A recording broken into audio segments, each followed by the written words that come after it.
Good morning to you all. Morning. This morning we will probably take statistic of those that are in here. The majority will be Christian. So we are about to address all of us here as Christian. This morning we are about to give you a trustworthy saying, Mr. Nominee, and those that are here for a hearing. The natural trustworthy saying deserves a full attention and acceptance by you all. That trustworthy saying is from the book of 1 Timothy chapter 4. When we read the chapter, we see Paul giving instruction to Timothy as what to do as a spiritual son to Paul. But we read two verses there, 15 and 16. Paul said, "Be diligent in this matter. Give yourself fully to them so that everyone may see your progress. Watch your life and doctrine closely. Persevere in them, because if you do, you will be saved in both yourself and your hearer." Somebody will ask, why should I give myself fully to these matters? The matter of our country is a great one as we stand, as we see our country. So you must give yourself fully to the matter of this institution in which, if confirmed, you'll be serving. And you must do due diligence to the service, if confirmed. We heard a saying in past time, this is our time. But I hope this time, if you are confirmed, it will be a time to serve with due diligence, with honesty. Put country interest first, and let personal interest die. Let personal interest perpetually die. And let business as usual, like the president said, die as well. The change, solve it to the highest point in our country. Our country will be put on the map like other countries in the world. And in the text we read, Paul said, watch your life and doctrine closely. Somebody will ask, what is the doctrine that I have to watch? Like you, Mr. Director Designate. The doctrine, I believe, is the agenda of the arrest. And the Unity Party arrest and the agenda. Arrest. Uphold that doctrine. That talk about the rule of law. I talk about other aspects. Justice as a whole. When the rule of law prevails, honesty will prevail. Justice will prevail. Without the rule of law, justice and honesty will not prevail. Our country will continue to go in the cycle that we find it today. But when justice prevails, our country will prevail. And there will be a change. To all of us listening to me today, I know we are part of a home. We are part of an entity leading our home and entity and what I feel. But I want to encourage you. Depend on God to lead our country. Depend on God to serve in your area of service. And that can be done well if only you depend on God. On yourself, you feel, Mr. Director, Designate, if confirmed. Depend on God and uphold the word of God as you serve. Let's pray. Father, we thank you for your word today. We praise you, to God, for giving us the opportunity to live, to come to stand before the great men of our time. Lord, to encourage them and even to challenge them, Lord, to uphold the value of your word and even the value of our country, Lord. Bless them to do so. Guide them. In your holy name, Jesus, we pray with thanksgiving. Amen. Thank you all, my brother. So now I ask the sergeant to place the nominee on the oath.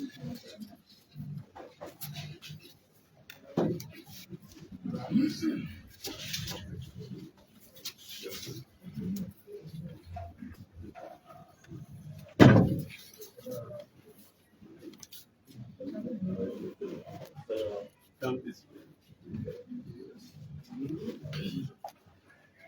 I, I, Josiah, California, Director Designate of the Civil Service Agency, do hereby swear hereby swear testimony I'm going to give testimony I'm about to give is the truth, and nothing but the truth. So help me God. Mr. Chair, and member of the committee.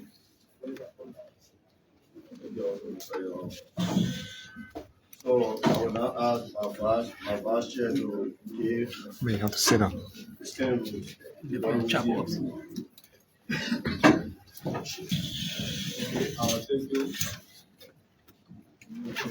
Thank you.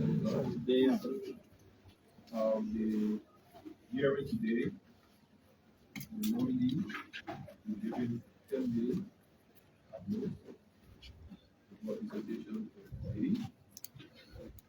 And then after that, each ceremony will be given maximum of 10 minutes to enter out of the nominee. And then for the public, if you have any concerns or questions, you do that into writing and send that to the chair through the second. There will be no clapping, no jeering in this call. Thank you. So we now go to the nominee.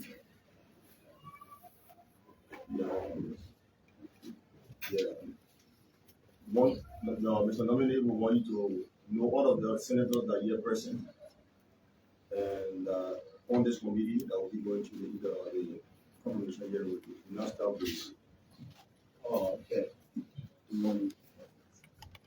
My name is retired representative Islam Senator Soy.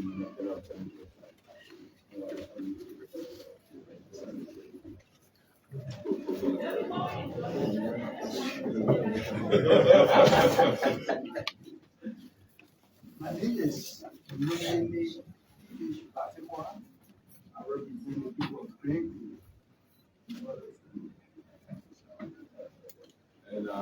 And Francis Senator to go to second. More representatives now Senator of the West Coast. Thank you, sir. And as we go along with the confirmation hearing, other senators that we invited will be coming. They come to be what you do yourself. So we want to take this time to say, Mr. Nominee, welcome again. And we want you to feel relaxed. This is a job interview. We are going to ask all the hard questions that we need and that nobody will know. So while we are about to start, we ask that you please, there are some questions that will come. If you think that we have discussion is on there's only committee room to discuss that. So as you say, we want to know what are you feel best suited for the position of the DG of CSA. Thank you, Mr. Chairman, and thank you, members of this esteemed committee. Before I present my statement, I would like to beg the indulgence of the committee to please allow my son to sit with me, who represents his mom, my wife, and his two brothers. What do we arrange that for him? You come here and give the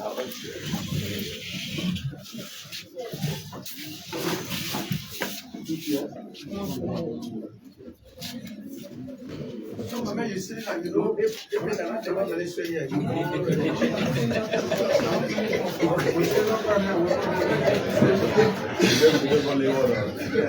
okay, you know I'm going to work. Oh, okay. Yeah.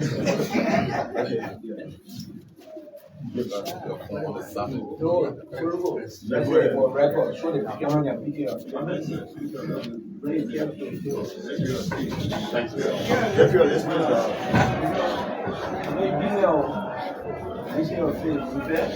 Okay, thank you, Honorable Chairman. Honorable Chairman and members of the Senate Committee on Autonomous Agency, family members, esteemed colleagues, well wishers, the fourth estate, fellow citizens, distinguished ladies and gentlemen, today I extend my heartfelt gratitude to you, Honorable Chairman, and esteemed members of your committee for granting me the opportunity to appear before your honorable committee as the presidential nominee for the position of Director General of the Civil Service Agency for this historic confirmation hearing. I am thankful for this privilege. Similarly, I extend my profound thanks and appreciation to the President, His Excellency Joseph Yuma Boakai Sr., for the honor bestowed upon me through this nomination. I am sincerely grateful for his confidence in me to serve our beloved country. I must express profound appreciation to my beloved wife, Joanna D. Joekai, and our 3 sons, whose boundless love, unwavering support, and understanding have been the bedrock of my journey. Their presence sustains me through every challenge. Their encouragement fuels my dedication to service, and their shared sacrifices remind me daily of the profound importance of family, faith, and community. Born on May 15, 1973, at Corinne Lutheran Hospital, my journey has been shaped by compassion, dedication, and a relentless pursuit of excellence. Hailing from Zaza in Lofa County, Liberia, I inherited a legacy of service and integrity from my late father, Bakoleke Joekai Sr., and my mother's enduring faith and resilience, Evangelist Kolu L. Flomo. As the eldest of 6 siblings, I learned early the values of responsibility, leadership, which guided by the principles of Christian faith. Honorable Chairman and members of your esteemed committee, my academic journey reflects a commitment to lifelong learning and a passion for advancing knowledge in service to society. I hold a Bachelor of Arts in Political Science from the University of Liberia and a Master's of Arts in Peace Studies and Conflict Transformation from the same esteemed institution.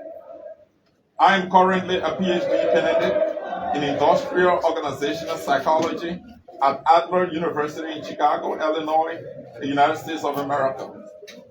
The emphasis of my PhD is in workforce, leadership, and institutional development. Professionally, I have had the privilege of serving across diverse sectors, both in Liberia and the United States, honing my skills as a catalyst for positive change and a champion of innovation and inclusivity. From roles in the Ministry of Education in Liberia to leadership positions in the United States, including Executive Programs Manager at the Charter School Collective of Connecticut and Customer Service Specialist at GMT Solutions Global Corporation. I have consistently sought to leverage my expertise to drive meaningful impact and foster positive change.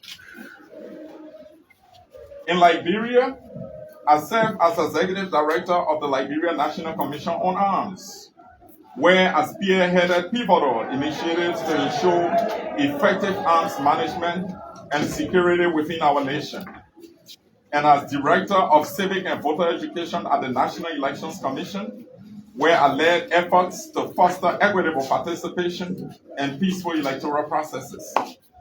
These experiences have equipped me with invaluable insights into the complexities of governance, conflict resolution, and organizational development, which I am eager to bring to bear in service to our beloved country.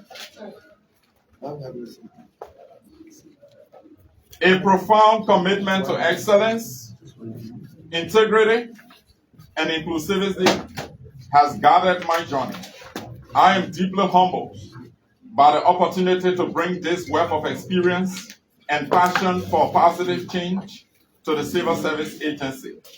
I am committed to working tirelessly to advance its mission of building a more efficient, responsive, and inclusive civil service for the people of Liberia.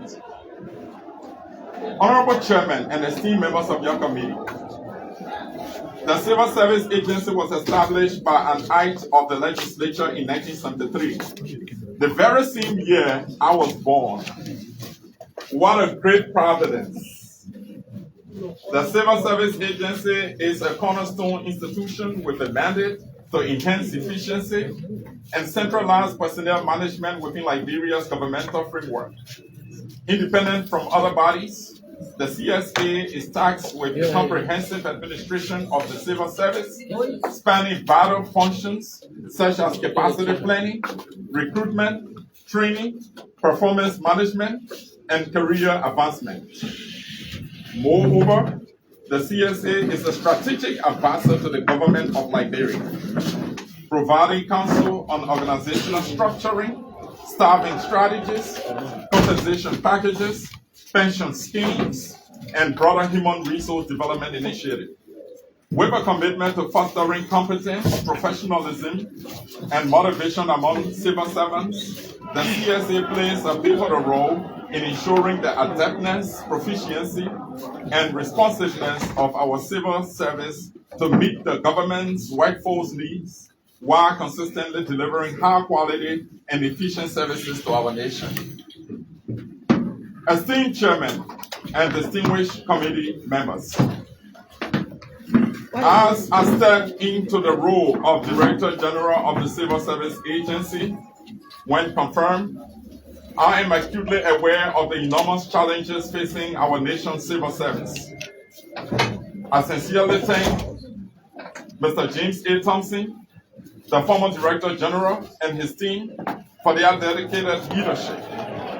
I am committed to building upon their efforts to propel our civil service toward greater efficiency and effectiveness. Foremost among our challenges is the bloated payroll, which currently sustains 67,746 employees across 103 entities, with an alarming average monthly wage bill of $43,543,874.64. This financial burden strains government resources and deprives citizens of the crucial social services such as education, healthcare, infrastructure, and sanitation. Addressing this issue demands immediate and decisive action to streamline our workforce, eliminate redundancies, and optimize resource allocation to prioritize essential services for our people. Furthermore, our civil service lacks effective recruitment, testing, onboarding, and performance management systems. This deficiency hampers our ability to attract and retain top talents, resulting in underqualified personnel occupying critical positions. To remedy this, we must overhaul our recruitment processes, implement rigorous testing mechanisms, and establish robust onboarding programs to ensure that only the most competent individuals are selected for roles within the civil service. Honorable Chairman and esteemed committee members, at the forefront of my agenda for the CSA is the imperative need to conduct a comprehensive national payroll audit. Thank you. To achieve this, I will seek the approval of His Excellency the President to spearhead the establishment of a multi-sectoral committee comprising the Civil Service Agency, the General Auditing Commission, and the Internal Audit Agency. Under the direction and supervision of the CSA, trained agents from the GSC and the IAA will be deployed across ministries, agencies, and commissions to conduct a forensic human resource audit of the payroll. This collaborative effort will ensure the thorough examination of payroll data and facilitate the identification and elimination of inefficiencies and irregularities. The audit report will serve as a crucial tool in sanitizing the payroll, enabling us to allocate resources more effectively and alleviate the financial burden on the government, thereby enabling essential social services to our citizens. In addition to payroll reform, Mr. Chairman, I recognize the importance of electronically modernizing employee data management systems. My proposed reforms include establishing robust systems for storing and updating employee information, facilitating recruitment and onboarding processes, and implementing effective time and attendance tracking mechanisms to ensure each employee receives pay for time worked. Furthermore, I am committed to enhancing performance management practices, providing employee training and development opportunities, and streamlining payroll processing and benefits administration procedures. Central to my vision in transforming the civil service agency into a dynamic entity equipped with cutting-edge tools and technologies, I envision a future where all government entities can interact seamlessly with the CSA, enabling real-time data exchange and empowering agencies to manage their operations more efficiently. By implementing user-friendly portals and automated processes, I aim to shift the focus of the CSA from a data entry entity to an administrative powerhouse, granting agencies greater autonomy and control over their HR functions, but yet with the CSA in 360 degrees control. Honorable Chairman and distinguished committee members, for the first time across our civil service, and with the approval of His Excellency the President, I will lead a full implementation of a bi-weekly payment system for all civil servants. For example, if a teacher, police officer, or nurse makes a net monthly salary of $300, he or she will receive $150 every 2 weeks on the 15th and 30th of each month. Amen. When this proposal is acted upon by you, our dear senators, and endorsed by His Excellency, the President, this vital measure will relieve our citizens of the harsh financial burden of borrowing money and paying it back at a high interest rate. In short, eating their income before the month ends, otherwise known as dig hole, cover hole. The measure will empower families to put food on their tables, invest in small-scale businesses, and pay their children's tuition and fees on time to keep them in school, not on the streets. Furthermore, the measure will keep money circulating in the economy, thereby significantly addressing liquidation issues. I am strongly convinced that you and your colleagues in the Honorable Liberian Senate will not hesitate to act on this proposal when it is put before you to benefit your constituents, most of whom are also civil servants and the nation as a whole. However, Mr. Chairman, the success of this much-needed bi-weekly payment initiative is contingent upon completing the payroll audit and attaining a sizable and efficient workforce and a sustainable wage bill. The executive has already issued a strong statement of support for these critical reforms, reflecting my nomination as Director General Designate of the CSA. Now, Mr. Chairman and members of your committee, it is your turn to kindly lend your support by confirming me and subsequently acting on proposals and legislations that will come before you and the Honorable Senate. Honorable Chairman and members of the committee, I strongly believe that Liberia is blessed with the requisite talents and expertise to build a vibrant and resilient workforce to address the government's capacity and performance needs. However, we have failed to adequately tap into such expertise over the years.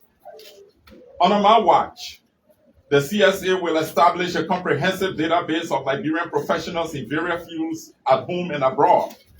The goal is to ensure that Liberian professionals or experts will first be considered for providing technical and professional services to various ministries, agencies, and commissions. A foreign expert will be considered only if no Liberian expert exists in a particular field, which is almost impossible. This crucial initiative fulfills the Liberia Voice policy, which is a catalyst for providing more high-paying jobs for Liberians and creating a middle class in our economy. Honorable Chairman and committee members, it is unfortunate that we do not have a nationally functioning credential verification or audit framework as a country. Despite the commendable efforts of individual patriotic Liberians towards this crucial endeavor, this gap or lack of national framework has led to uncertainties and embarrassment for Liberians seeking public offices. I will ensure that the CSA establishes a robust national credential verification framework aligned with international standards when confirmed. This initiative is critical for ensuring qualified Liberians are appointed to public offices. Ultimately, my goal is for the CSA to empower every member of the civil service with the tools, skills, and resources they need to excel in their roles. By fostering a culture of accountability, transparency, innovation, and productivity, I will inspire a renewed sense of purpose and dedication among our workforce. When confirmed, Honorable Chairman and distinguished committee members, we will build a civil service responsive to our citizens' needs and a beacon of excellence and integrity for generations to come. I thank you, Honorable Chairman and members of the committee. Thank you all so much, Mr. DM nominee. While you are having your confirmation hearing, we received 3 of our colleagues, distinguished colleagues that don't enter our level, and please introduce yourself. Four colleagues, sorry. Yeah. Senator Potokane representing the people of Bago. Thank you, Senator. Senator Councilor Joseph Bolago Patojala, Senior Senator Chairman of the Council of the Legislative Council. And so I'm happy to see you. Thank you. My name is Jonathan Chidi, and I represent people. Thank you, Senator. Yeah. Abraham Darrell Dillon. I'm chair on the Foreign Affairs Committee. I represent the Thank you, Senator. So thank you all so much, the senior senators, for coming. We will now allow our distinguished colleagues to pursue. Each senator will have 10 minutes each. 10 No, 10 minutes you can use to fire, no problem, but 10 minutes each. We start with okay, the department again. Then you will. All right. I may have. Okay, go ahead, sir. Go ahead, madam. Then fight. Yeah, no more.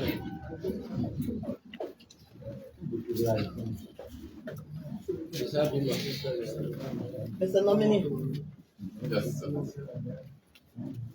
I heard and listened carefully to your presentation. And you talk about the overcrowdedness of the payroll. But my question is, how, as a director, or maybe it is not your region, but I think you will answer that question. How can the payroll be overcrowded without the notice of the director? Senator, that's a very good question. The civil service managers the payroll, but equally so the Ministry of Finance has disbursement, allotment disbursement responsibility. So it's a collaborative effort. And besides that, the 103 spending agencies of government, ministries, and commissions, they have their own HR management systems. So when there's a lapse between the coordination between the civil service agency and those ministries and agencies, that can create some anomalies. There can be some issues that occur in between that will cause people to replace on the HR roster of those ministries, which can eventually appear on the payroll. And so that is why I've said in my statement, Honorable Senator, that it is important for us to automate our systems. And automation cannot happen in vacuum. You can only automate systems. So some of the systems we'll try to automate will be the payroll process. Some automation efforts are underway that I'm aware of. What we try to do is to strengthen it so that the collaboration between the civil service and these ministries and agencies can be seamless. That I, as Director General, from the comfort of my desk, I'm able to review the employment information of each civil servant, which is impossible by the way of cutting-edge technology. We can do that to prevent whatever has happened in terms of such anomalies. But you ever work in the agency before? No, I haven't worked in the agency before. Okay. So you will try to. Yes, I will provide leadership for collective effort, collective approach at the CSA, because the CSA is blessed with specialists, with analysts, with people in various domains that I'm aware of. Notwithstanding, I have a considerable knowledge and experience working in the private sector, especially in the government, because I work for the Ministry of Education. I was there when the payroll audit was ongoing a few years back. I worked for the National Elections Commission, and I also work for the National Commission on Arms. So I understand some of these intricacies. No, I just asked that question thinking that you work in the agency before. I was going to ask another question, but you are just getting there. Now, it means that asking that question that you are strange to the society. No, you can work in another ministry and go and work in another ministry. So no one should get that different before they say, oh, the papa just take somebody and bring them there, because always that was there, but I was motion. We can know, but yes. They may be, because of the question, they'll say, oh, but the papa just take someone and bring the person I know nothing. Pa no have to say something. Rescue. Yeah. I want to rescue the papa from the other people who want to come and ask that question. So, okay, I listened to you. You said the nurses, you better focus on the nurses. Why are you focusing on the other people? Only the nurses. Are you only interested in the nurses? No, Senator. Respectfully, I mentioned Nadia Kim lady. As an example. Oh, example. And I said, if a nurse, a police officer, or a teacher. So I was only giving that as examples to reflect the civil service. So I was not actually emphasizing just President. Yes, they are more important. So, Director, I am begging you, in our county, like Bapolu County, far to reach, you in the senator, town, Senator follow Natana Maga's town, you take 9 hours to walk there. So, the chiefs, they are there, and their salary, I don't know how much is the salary, because you are advocating for them to at least to elevate that salary. But we are begging you to see how best their salaries can reach to them. Because living from down there to come to Morovia is 10,000. Then you are coming for $90. You understanding it? You're living from somewhere paying 10,000 to come for $90 and paying 10,000 to go back. How you think you will make the difference? Senator, that's very crucial. And I will not give you 100% answer here. I will try to tell you some of the measures that we will take collectively at the CSA to address some of these critical issues. I'm fully aware. That's very critical. I'm fully aware that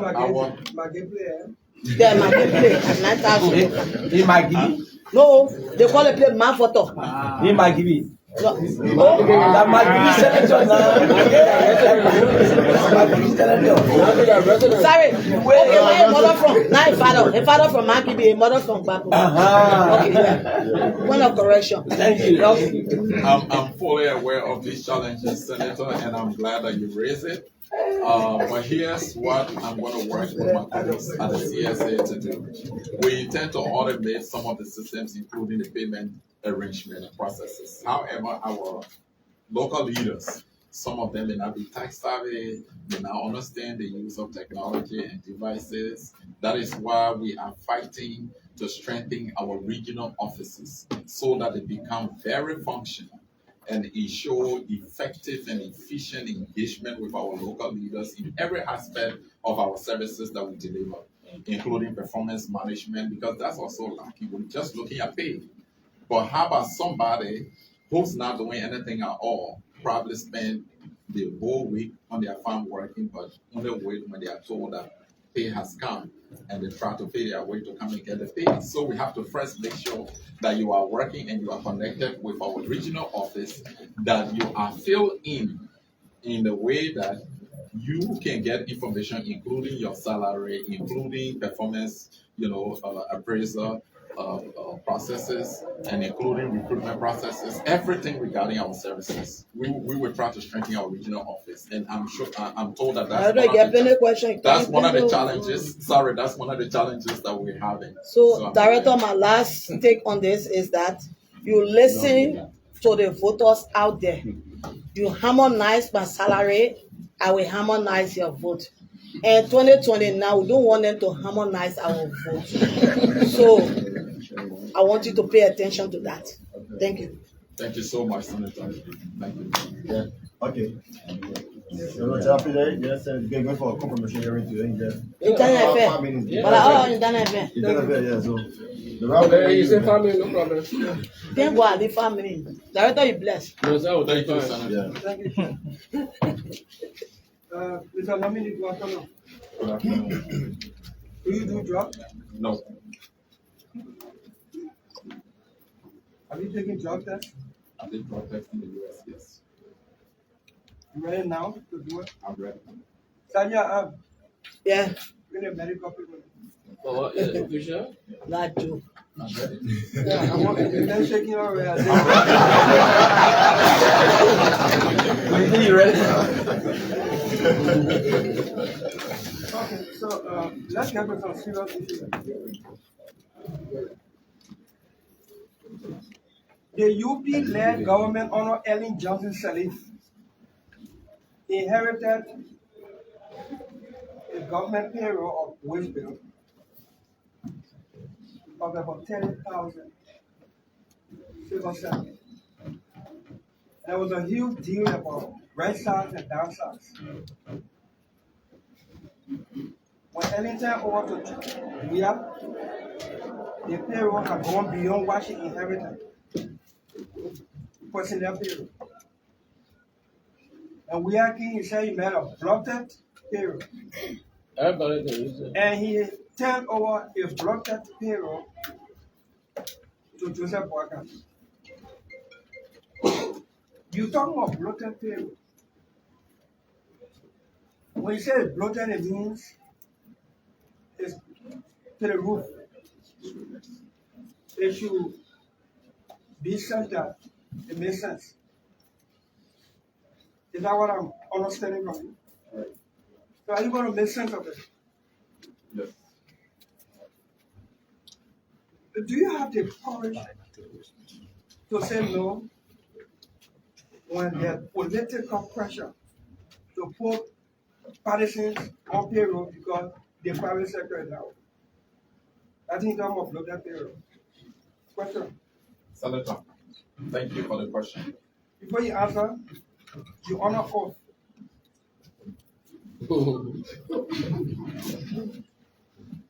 Go ahead. Thank you, Senator.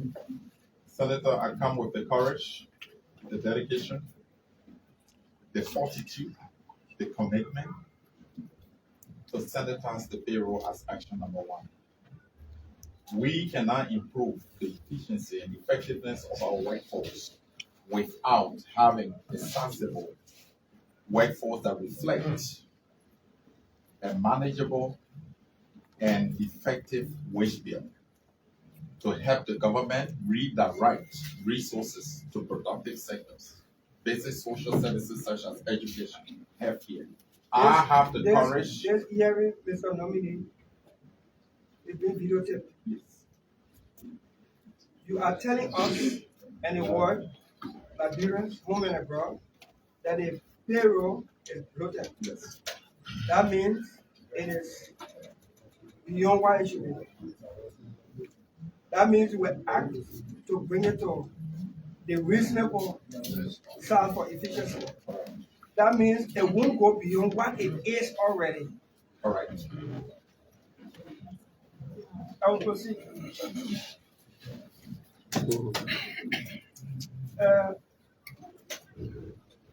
Many people come here for confirmation hearing. We politicians, for the good hearing of the civil servants. During the budget hearing, one lawmaker will say, let's increase civil servants' salary by to 250. All the civil servants can be happy with that lawmaker. They know that it went nowhere. Because we have 70,000 persons on government payroll, and you took the average of $50 across the board for increase to post something on people on $50 across the board. We're talking almost about $36 million already annually to add on government payroll in the budget. So it's easy to call for this increase. It's easy to talk about it. But I don't know what people normally do about. You are civil servant, seeing that the wage for civil servant on the floor will be unreasonable or is unreasonable in current reality. Do you intend to propose what you believe is feasible and reasonable? And why you answering that question, let me ask my last question. I think you almost lost my vote when you talk about proposal for bi-weekly payment of salary. That statement scared me because it came across as you being uninformed about our budget and our fiscal system.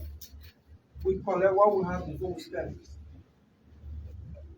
You want to be paying government employees 2 times a month, split the salary in half. And every 2 weeks we're supposed to be paying. When sometimes we can be digging hole and cover hole to pay government payroll. Why inform that? How feasible is that? Or you just want civil servants to hear something and say you can't be good director. It's a deceptive question. Thank you, Senator. It's no deception. Like I said, coming to this job and confirmed with the courage and fortitude to bring some unorthodox approaches with the collective engagement of my colleagues at the civil service to bring real change to the civil service. And one of such, I sounded a caveat when I said that we will propose the bi-weekly payment. However, this is going to be contingent upon us having a sizable workforce that matches the wage bill in a way that we can split it and be able to pay them twice a month. I did not say, Mr. Nominee, the personnel payroll is 70,000. Take it out. Let's cut it to 20,000. Let's bring out 20,000. The way government system, financial system works, do you still think we can pay bi-monthly? Senator, I think we can work around it with the revenue authority and then work with the Ministry of Finance.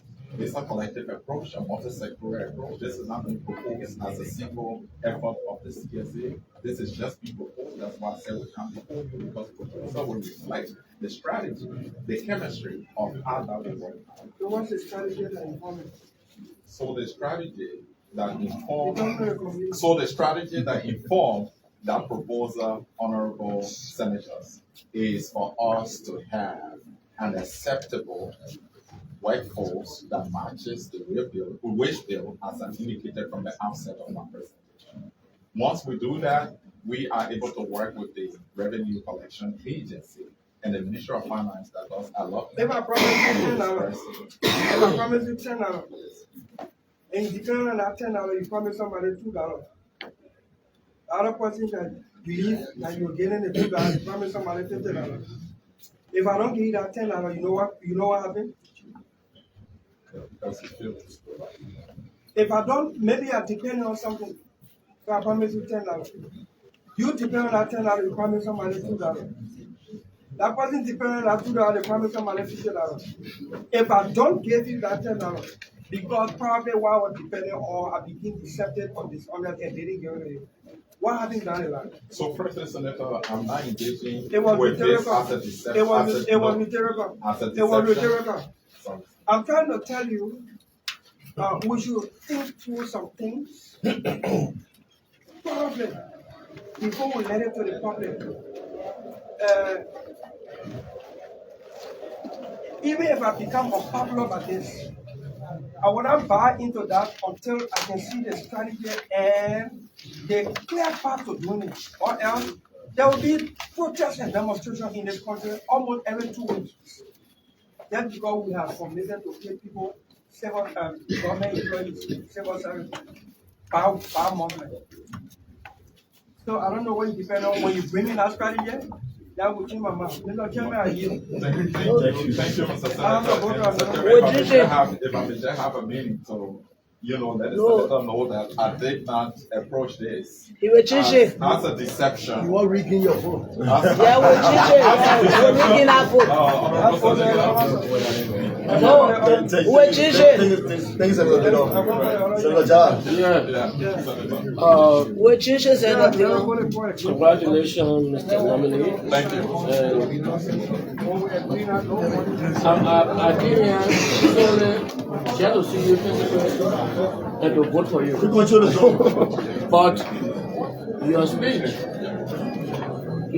like my outgoing friend, make me to want to ask questions. Because I have a text. Don't worry, it's not bad text. Dear Senator Jala, I'm honored to introduce Mr. Josiah F. Joekai. Joekai or Joekai? Joekai. Okay. Junior, who has been nominated as the Director General of Civil Service Agency. Not private. No, it's not private. I was saying, not this game. I'm ready to respectfully request your support for his confirmation by the Liberian Senate. Mr. Josiah hails proudly from Lofa. I stopped there.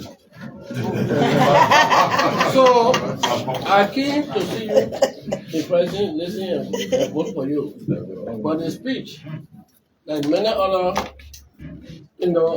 hallelujah speeches, when people come here, like the word blotter, and what my friend talk about, 2 weeks pay. In America, they pay every 2 weeks, or every other week for the 2 weeks. Now, So you want to say Liberia will not graduate now? Liberia is not even a second world country. Because you say they are ready for, we are a third world. The whole economy is the whole home. Before you talk about salary business. So, for me, if I were you, before I leave, I'll recall or delete that from my speech. Because such a speech to be made is a policy statement of the government. And will require you taking seat, going to cabinet, and propose to cabinet. Cabinet will reflect on it, and then come up with a policy statement of the government. Then you implement, because you implement that all you do. That's one. Two, the issue of blotter payroll is a political, is above you. I don't think it's within your domain of perspective to determine who gets on payroll. They send people to you to put on a payroll by reviewing their credentials and see what the middle of the government stand out to get on the payroll. That's all you do.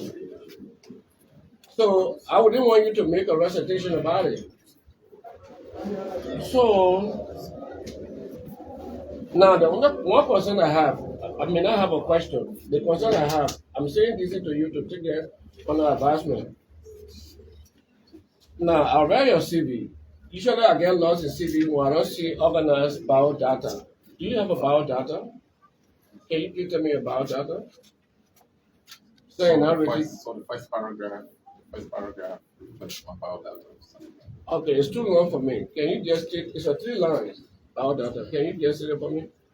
Get a boy, place a boy. Senator, I was born in Zosa, local county is reflected. All right. Is that all you want here? One year. I was born in Zosa, local county. It's okay. It's okay. Now, all you But all I know 1 year. the test that you write on your phone, you not believe it. You won't hear from yourself. Is that why you brought faculty, man? Is that why you brought Jimmy from where? All right, Mr. Chair, thank you for the opportunity. I was taking him because of the point you brought too. Why you want to talk about me? Sorry. All right. Okay, thank you. Thank you. The nominee, I want to congratulate you for the permit. Yes, I think our police have said it. The issue of managing civil servants, the civil servants, is a teamwork. Not only you alone. Many institutions come and involved. The finance ministry. But from your perspective, what do you think is the strategy of keeping qualified civil servants in the rural parts of the country? That's not a problem. What will be the strategy that you carry? So the first thing I'm going to work with my colleagues and civil service to do is to strengthen our regional offices, because we cannot provide quality services to the people across the country if they are not engaged with the civil service structure. Once we set up and strengthen our regional office, the process is on course. It's not going to be a new idea about strengthening the regional office, but that has to be a priority so that they are engaged with our employees across the country in the different regions. When you're talking about quality hiring processes, there has to be a staff or an office, a hub in the region that will deliver those quality services to them. In the absence of that, the people depend on headquarters in Monrovia, which is cumbersome, it's troublesome. So that's the first step to do that. And it's of a high priority. I told you that you will be only a team that will manage the civil service throughout the country. And I will maybe on this count advise you on the need to provide incentive for people who are in the rural parts. Other than that, everybody will want to come. My second point is I see people being just going to the place. People being retired rather than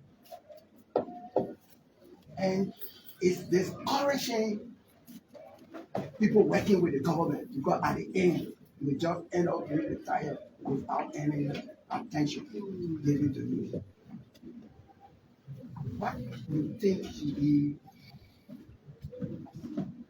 the proper way of trying to get retired? That we attract government, that we attract people to government service. So, Honorable Senator, you asked a very good question. And we don't lack the policies on recruitment, on pension, on different aspects of the services that we provide. What we need to improve is the delivery of those, the implementation of those policies. There is policy on pension. So we will review the pension policy collectively, and we will adopt strategies that will work effectively for our people. Say, for example, if you automate the pension process and connect an employee account with NASCO, for example. If somebody is supposed to be retired, that person doesn't have to go to NASCO after their pension to go and start all over their processing, their data processing. No, they don't have to. All they have to do is transform that person's account to a pension account. You save them of the entire headache. It becomes the employee pension account. So I will propose that to my colleagues. We will work on that. And so that it's seamless. After you are no longer an employee, you are pension, your account becomes a pension account. You don't have to go to NASCOP to go and start processing yourself again. You don't do that. So we can do a seamless approach to do it. You just come in to join the system. I told you that the management of the civil servant of this country, of the government, is the thing. We, the Senate, have always been confronted with the process of employees from diverse government institutions coming to us, especially senators and representatives. They say, oh, I want to pay. But when I got there, they say I retired already. So my pay, the one you're talking about, is it providing solution to such a person that you just go pay and they say, no. So You're not on the payroll again, you are retired. Senator, I understand you. I will answer your question directly, but let me just digress a little bit to talk about the responsibility of the civil service agency. Because I heard you and other colleagues indicating that we have to work with other agencies, which is true. There will be multi-sectoral approaches with other government agencies. But the civil service agency has a statute that guards its functions. The civil service agency controls the civil service of our country. And we are guarded by standing orders, which give us the responsibility in the administration of the services, meaning that we have supervision, we have leadership responsibility in that direction. So we have that authority by law and established norms. I just wanted to clarify that because there may be some understanding that our role might be limited. But coming back to the pension issue, Honorable Senator, and as I said, your question is valuable, is critical. And if we adopt a system where there is seamless transition from employee to a pensioner, all we have to do is transform that employee information to their pension information. That account is going to reflect all the details so that you are not automatically removed. That is your concern and the concerns of many people. You are alerted. Say like what the system does if you are supposed to be retired 6 months from now, the system alerts you that you are prepared, you are being processed for retirement or pension. You are aware. When we go 3 months of the 6 months, you get another alert. You are reminded that on this time, this date, you are going to be retired. So it doesn't happen abruptly. It doesn't happen automatically. Then you brace yourself physically, mentally. You are prepared for that. You are on oath. I am. Okay. And because we hold you accountable to what you say. Whenever our people come to us, that is on the payroll. Now, is it allowed for a government official who entering an office to say the staff that are needed, please don't go to that office? Review people. Is that allowed for government officials? Senator, that is another critical question. What I will tell you, our goal is to also work with our police to adopt policies that will professionalize the civil service, so that people cannot be transferred or move around arbitrarily, or just because they are political appointees and they just move professionals in technical capacities, in professional capacities. No. So that's why I propose the whole issue about the supporting the Liberian voice policy. When I talk about establishing a comprehensive database that we will always look up to, updated. Because even if you want to bring somebody new in the system, it has to be on the basis of merit, where the person meet the qualification to serve in critical positions. Otherwise, we will continue to have, like your concern, your fear, we'll continue to have underqualified people in critical positions, which will diminish the morale and the quality of the workforce, which we don't want to do. That's what we seek to address. And I can assure you, because Honorable Senators, you keep saying I'm fully aware, and integrity is my core value. Accountability is my core value. I'm not saying I've never lied. I'm a human being, but I'm always courageous and I'm always positive, forward-looking in making sure that things that people feel that cannot be done are done. So I'm assuring you that I am prepared to do this job on day one, to provide the kind of excellent leadership at the civil service that will encourage my colleagues so we can adopt a collective approach with the kind of renewed spirit to be able to bring the change that the civil service need. You know what, Senator? The efficiency, the productivity of the government is anchored on the efficiency and the responsiveness of our civil service. I think he's talking to people returning you. Yes, Senator. Yes, Senator. I agree, Senator. Yes. Yeah. It's anchored on the efficiency and effectiveness of the civil service. And the only thing we need is the courage to do it, because I see where your fears lie. This has gone on for decades. It has not changed. One administration takes over a bloated payroll and probably promises that the payroll is going to be reduced sensibly. Then another administration takes over, even bloat the bloated payroll. So I understand where the concerns are coming from, and that's legitimate. However, I am trying to say that in all of my public life, my functions at the Elections Commission, I'm glad that my former boss is here at the Elections Commission. That's who I've been. I've proposed policies. I've worked hard to help change those things that we have not done. Let's aspire to do them. Thank you. Thank you. So before you go forward, I want you to be straight to the point. You don't keep the lecture all too much here. Yeah. Go straight to the point and be brief, please. Thank you. So you are coming in as the senior manager of the civil service of this country. Today, the assurance you are giving, what's the category from messenger to what that you are giving assurance of stability, even in the face of the transition?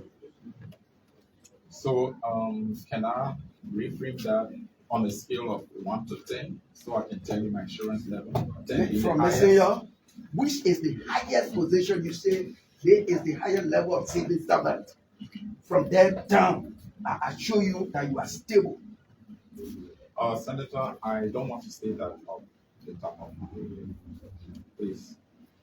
I want to refer. You come back here to Yes, answer the statistics. What you mean? I want to refer to class. So, are you aware of the enormity of the job you're going to do? Yes, Senator, I'm aware, and I honestly told that in my statement, for which I said you're happy. I think I am.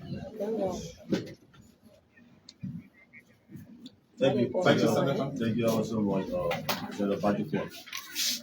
What else is it? Yeah. Oh, sorry to you. Senator Senator go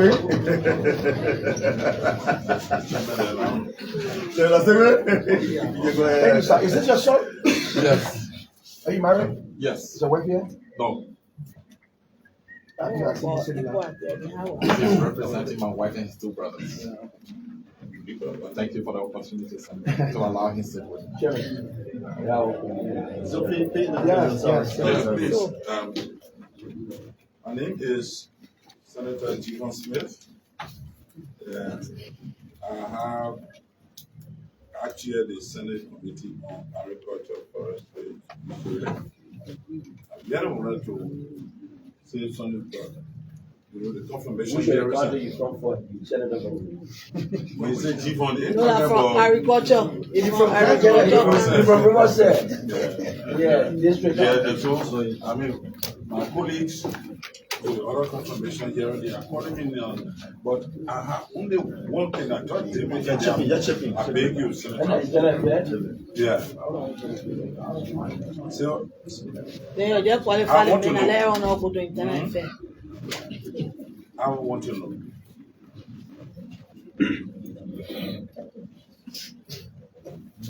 For the past years, we heard about, no, I'm not giving you the lead to answer. Between you and Finance Ministry, who is responsible to recruit people in government public service? Your agency, right? Working in collaboration with it. entities. There is the issue of blood test payroll. How it came about, you sanction it. If I say you now figuratively, I'm talking about the meeting. When you go to church, they don't raise No reason. Because Yeah,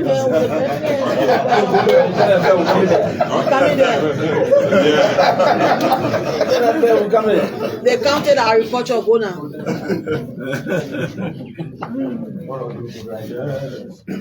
Yeah, but we can't Let's say the So, the other people will what's know my- that. Moment. Mr. Nominee, The same people down Yes, Senator. you know, there is this concept of public administration that deals with HR management that says last in, first out. What's your take on that?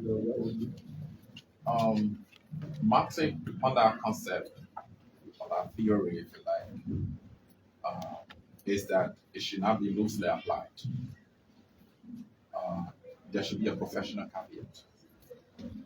Core competency assessment is critical. So yes, you don't know how the person got in, so you cannot loosely say get out. So first, you want to establish what is the person KSA knowledge, skills, and abilities. You want to do the core competency analysis before you tell anybody get out. You could be putting out the best. So I don't hold that we should just throw people out on the basis of last in first out, because it is last in first out, but because the person don't have the competency. So let me give you the historicity from where I come. People, and this is public knowledge, people were put on the payroll who have been working to certain institutions for over 2 or 3 years. Lastly, they got on the payroll only because they didn't want to leave them there and could not have accommodated them. So they put them in. The civil service has a policy that you take the CSA test, which I believe has not been applied for the last 4, 5, 6 years. We are not giving tests. And so, how do you find the competence of these people when they were all brought in lastly? How do you reconcile that? It's not just Senator. Thank you, Senator. That's a valuable question. Which one not valuable? Thank you, Honorable Senator.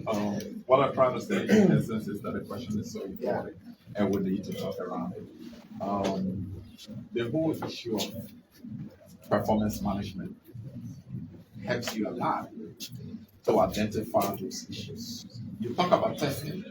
Let's first ask ourselves, when last our employees have been assessed, have been appraised, to even know their knowledge gaps, their competency gaps, to know whether or not they should be on a job or, we have not done that in a long time. But the civil service has policies, have framework on those. And I have said our problem is not the policy.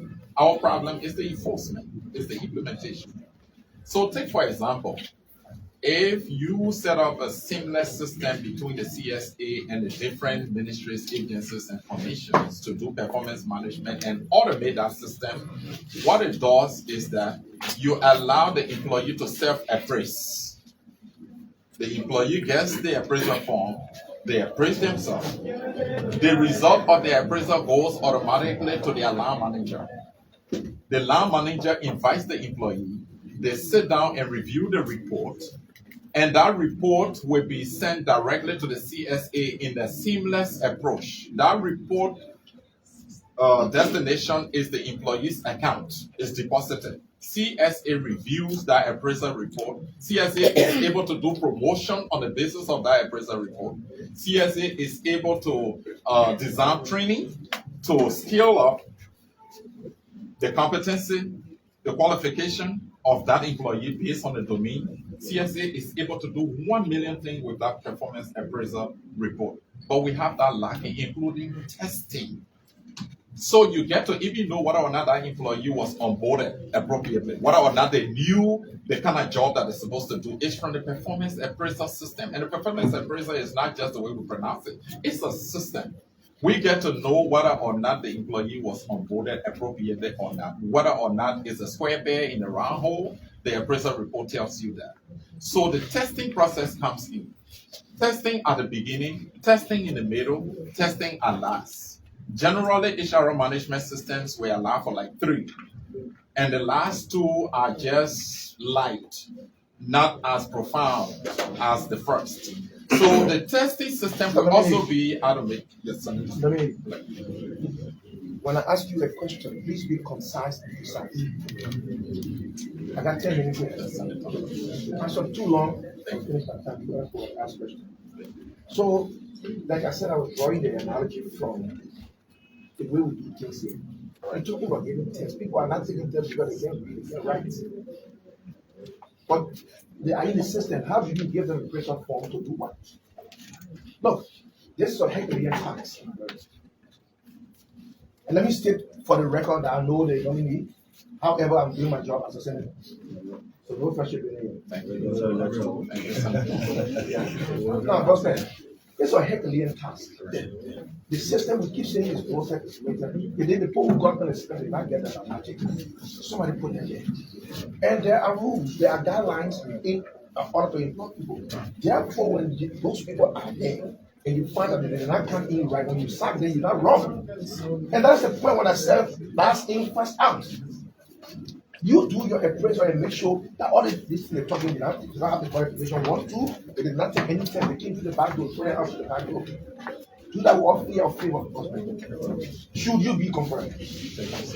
Now, it is your responsibility to issue what we call the PRN, the Personnel Identification Number, which gave them right to employ them because that's the number they use to pay those people.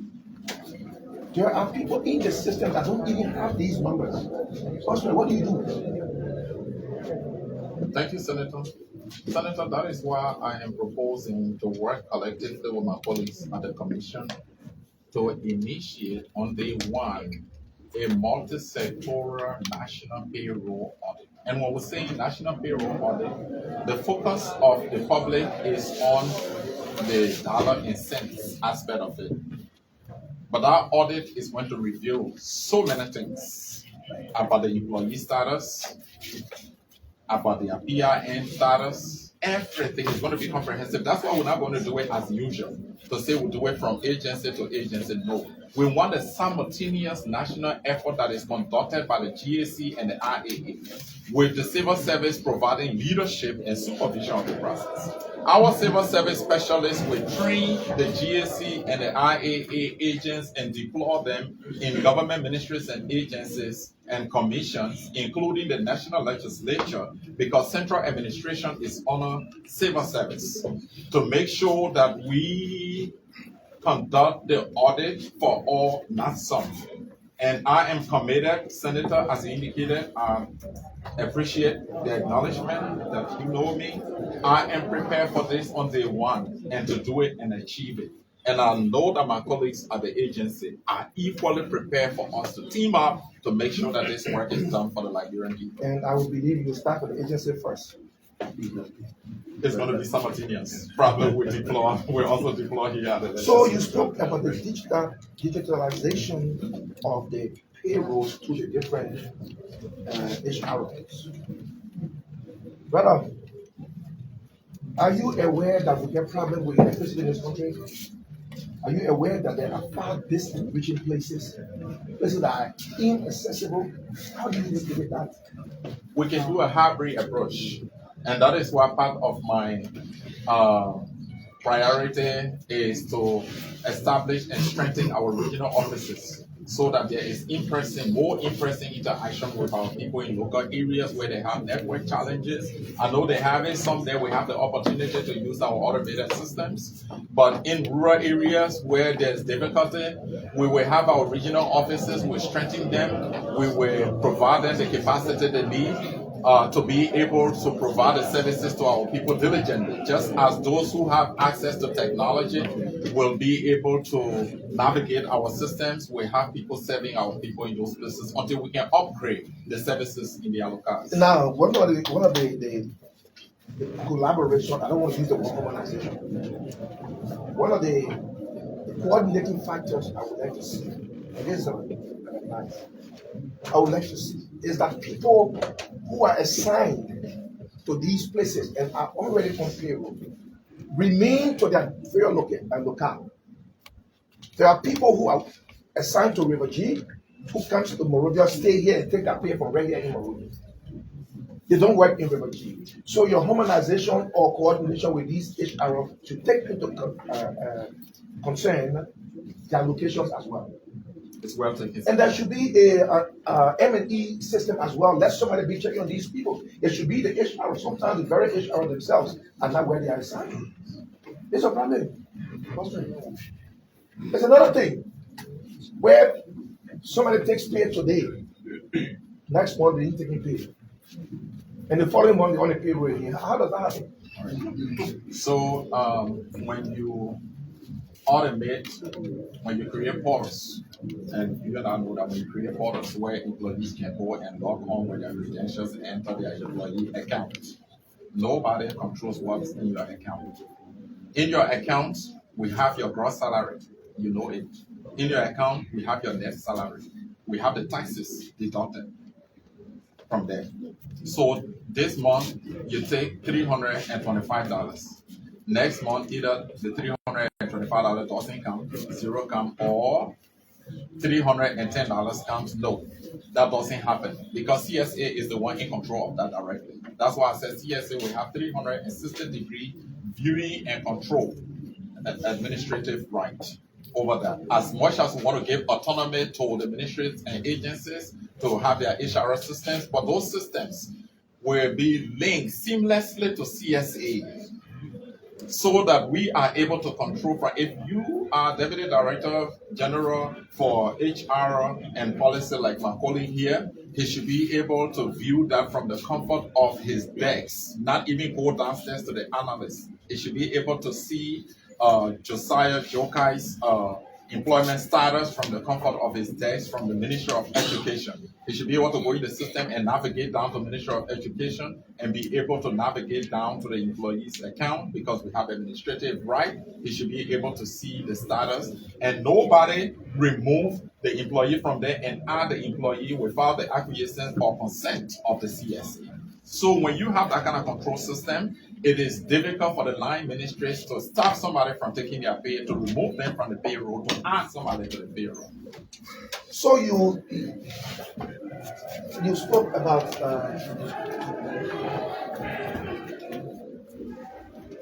the retirement plan, that it is automated, that there will be free notice, notification. That we want to automate. Oh, you want to automate? To make that. How is it done now? I need more information on how it is. And I'm asking you because they will retire people. There's no replacement plan. There are schools in River G that are speaking to River G for obvious reasons. There are schools in River G where 3, 4, 5 teachers have been retired and they got only 7 teachers. There's no replacement. No one tells you who's going to come or who is coming. We just go there for the payroll. The time and reach you out of the place. And so there are empty classrooms all over the place. Whatever automated system you're talking about must be done holistically. And I like when you said multi-sectorial, approach. We need to deal with, especially the Ministry of Health and Education, especially agriculture. Yeah, we'll stay in agriculture, but health, especially in the health sector, this is serious. Let's pay people for the work they do. Not, because I know workers, so my pay will come. And in fact, those are the people who will start with. People that would know worker. They're yours, there's a man that people. But if you do it, you'll be a friend. That's what it is. With that said, Mr. Chairman, let me give you Thank you, Thank you so much. Thank you, Mr. Chairman. Yes.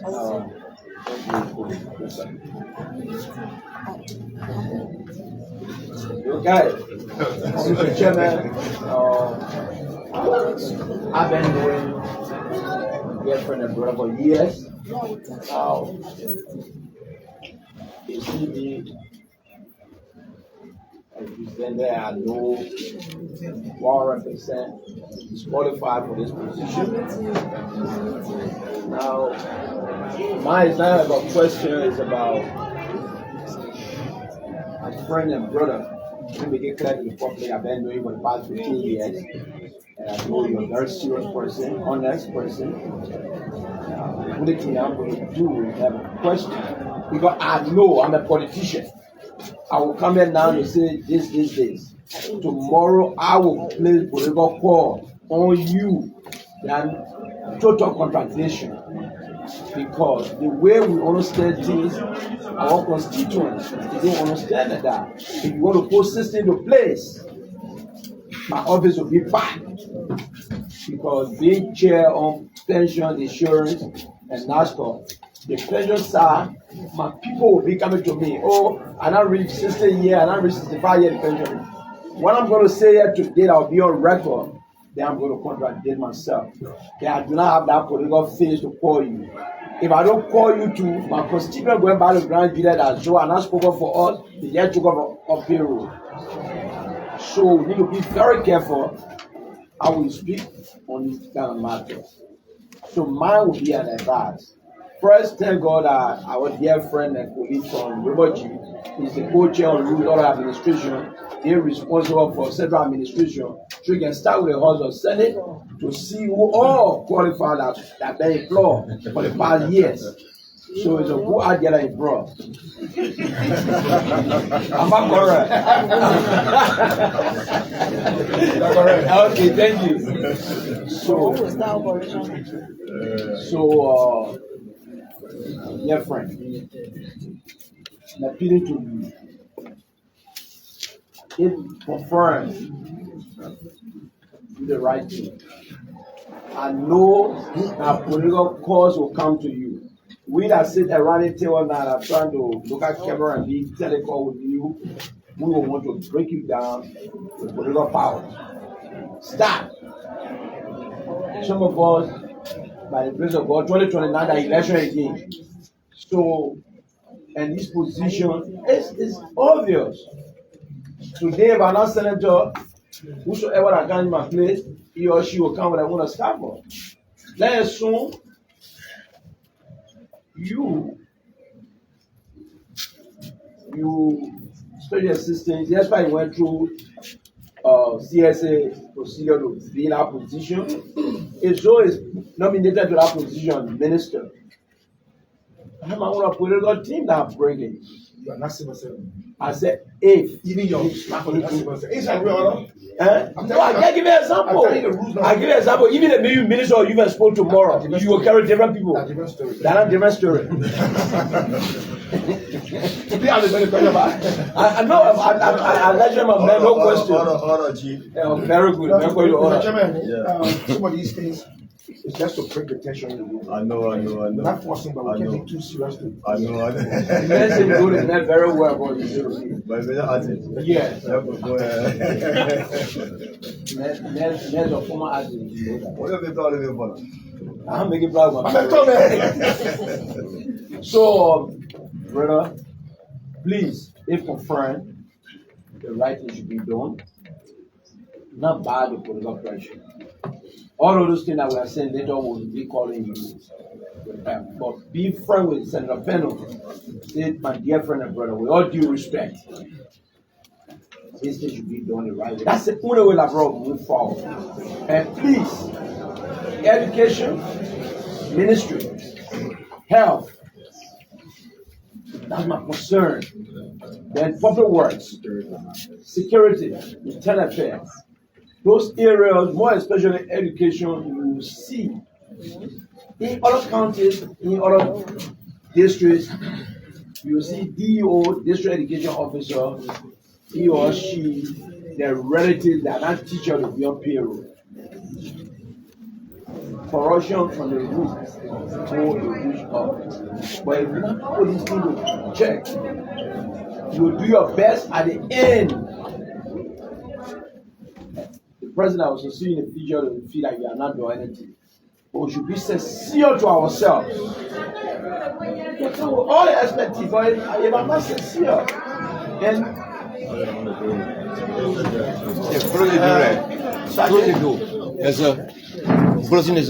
please work with your deputies to get a result.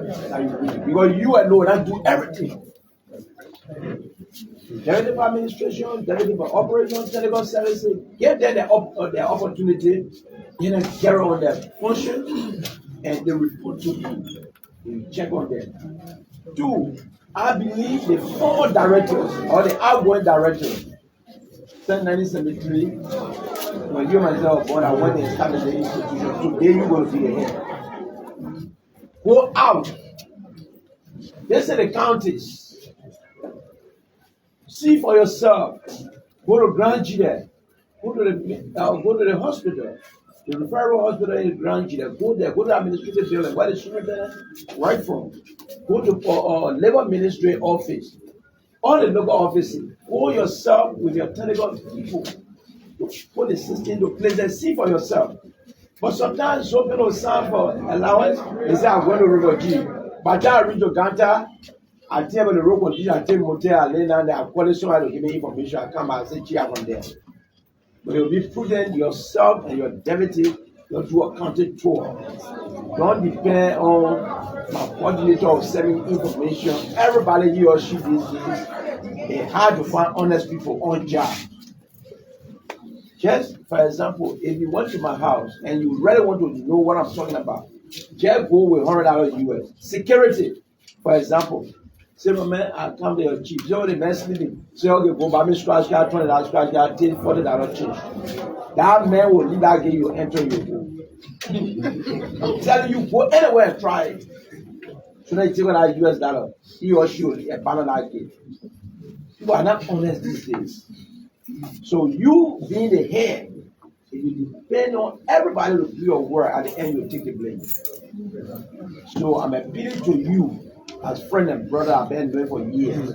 I know you can be serious with your work. CSA is not a small place. All of us, our relatives, friends, fall on you. If you not put your feet down, you will be blamed. For me, no question. I know you are overqualified for that position. But any wise person in the room, he or she knows what I'm saying. Yeah, so you go for you.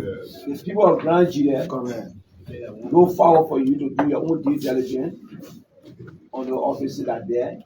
So you get a real report so you can know how to do your work. Telling you I will vote for you, an honest statement. So you don't have to tell me. Looking for qualified people and my age may be a qualified person, I will not look at you and say no. When different persons are not qualified. So you want to talk to the Johnny so and support our what you say? You want to okay, so that's it. God bless you. Thank you, distinguished Senator. I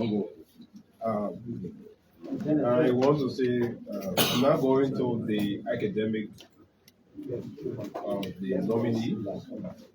I first want to say to you that about your view that we have how we take salary payment or not in the first term. This regime about that. And we can get there when we start being efficient about having a PhD. That in Liberia, let the civil servant know that if I will be paid at the end of the month, I know the date, maybe it is a holiday, I know that the day before that holiday, or the day after that holiday, I'm going to pay. And the reason is that I cannot take compensation I can answer. Sergeant, I don't want to lock this door. Tomorrow, if I know I have a time to pay. So we make that one efficient, and I know if we are efficient when it comes to that regular pay, I know we can get to the bar, which will also be good, that people have money, regularly with them. So I don't think it's a good idea. Let's be efficient with the monthly payment. Yeah. I also want to say that you may want to be mindful of the IMF, the International Monetary Fund, one template idea. Is that one template idea that brought us to this quote-unquote harmonization right on the table in the House of Representatives? Then you just draw the line and you say, oh, because the payroll, the number is so big, so you draw the line and say 297 compensation budget, so everybody fall in line. That was actually wrong.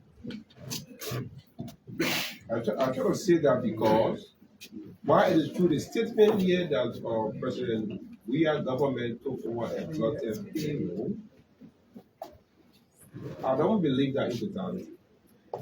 Because there were a lot of health workers and teachers that were out there on the incentive program. And at the end of the program, they had to be added to the payroll. So the concept of last in, first out, be mindful to apply. Because they were on incentive, and because we pay on a different program, and they are no longer around, and you see that form, the other form you have to be paid on the payroll. You got to check for that. When you get around that, you will be seeing that you obviously that you pay the trouble. I think the payroll that being blotted, I think I get gas in the payroll system. I think that gas in the system. Gas in the sense that there are a lot of ghosts there. There are ghosts that we call it gas in the system. But there are people who are working and not on the payroll. They are out there. They are working. We got about 211 plus volunteer teachers in refugee camps. Volunteers. They're not on the payroll, but they are working. But they are not on the payroll, they are not human beings. Some of them are human beings, but they're not living like bro.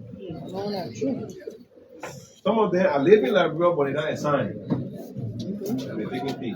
Yeah.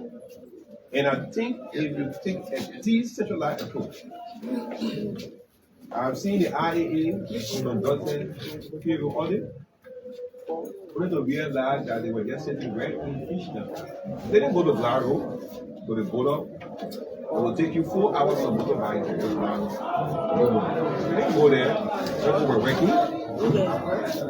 They didn't go to Temple, Yoruba County. But they started right in fish now and they came by and said, go through the coast. You have to look at that.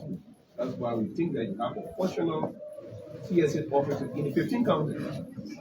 If there are just 1 or 2 persons living, they'll be there. Some of the people you get in the TSA, they don't do anything there, train them and send them there, and then be living there without. Let them live with the HR there for the country and see what's going on there. I want to suggest that to you. Because we got to get rid of the ghost so that we can get up on the payroll. Yeah. Because if you propose now that we increase the wages of the civil servants, you'll be increasing the wages of the ghosts. It is better for us to suffer now than enjoy tomorrow. They just wait to get the ghost out first. That's my advice to you. I've heard you talk about the issue about the automated system. I want to see who shall bear the cat. Whether you have the money already or there's a friend out there that you can sort that fact. But it's a very good thing to have the automation that my colleague, Senior Senator, mentioned. Electricity and other things, the devices. We need to look into that. Very important. I know all of my teachers here in Rajin County. I can tell you that. I got on my phone. But the Ministry of Education does not know the teachers. They don't know them, but they know all this. They know the total number of students going to school, but they don't know the total number of teachers teaching those students. It's unfortunate. 73 political districts in this country. Each lawmaker here know how to identify the goods. Let me tell you this. The reason why every time we give all the payroll by county and by assignment, they don't want to give it to us. Well, we can be paying people for our pockets on time as volunteer teachers and the nurses. So work with us. We identify them. In fact, why you want to answer to that one? Work with us. We identify them. If you really want to do it, we will identify them. Yeah. Yeah. We have control what we do it. You gave, or I want you to commit that you will give all our payroll by county and by district. That's decentralization. And Honorable Senator, thank you. The comment I'm making is that the civil service is also going to work with you in the payroll audit process. And you supply us. We see that salary, who want that salary? We won't know them. And some of all who are prepared, determined, will be helping you and tell you that these people, they pay my work. You know that? They are moonlighting, and they not there in town. It's helping us so much. Because we got 200 plus people, not on the pay, but they're working. But other people that they pay are not working. I want to address that part. So we are paying them. I just you spoke of something which is not happening. I know you want to do that. And it's very important. If you want to do it fast. You want to go to the bank, what's the name of the bank? My people need to know, you said it right here, but I don't know what is happening or that how much is my pay gross? How much is being deducted from my pay? It doesn't electronic pay slip. Let our people know, because we don't don't even know that due to the fluctuation in the exchange rate and the way our tax are calculated, sometimes you have an increase or a decrease in the amount. You see, they put cutting our pay. So give them, as you pay them to the bank, let the bank system show to them that this is your gross for the month. These are the deductions, whether for insurance, whether for taxes, and it is your net. So they can't be calling on and say we're cutting the fee. I'm one of those, before I am the proponent of the Standardization Act of 2019. The intent of that act is not to go and draw the land and what people pay, but to standardize the pay system. I think we should go back there. They will be wrongly used, and I think we should be able to respect those things and are concerned, try to decentralize the process. Please, last in, first out, know that verses came in last, teachers came in last. Thank you very much. Security give me last. Thank you very much. So thank you also much, Senator Joko. So Mr. Nominee, we want to say thank you for coming. And we ask that this is just the first phase of the confirmation hearing. We want to revert back to our confirmation room. After which, then we'll get back to Designate, then we'll get back to you. I want to say thank you to you and your team for coming. And such a degree as the nominee. Please know that you can only work.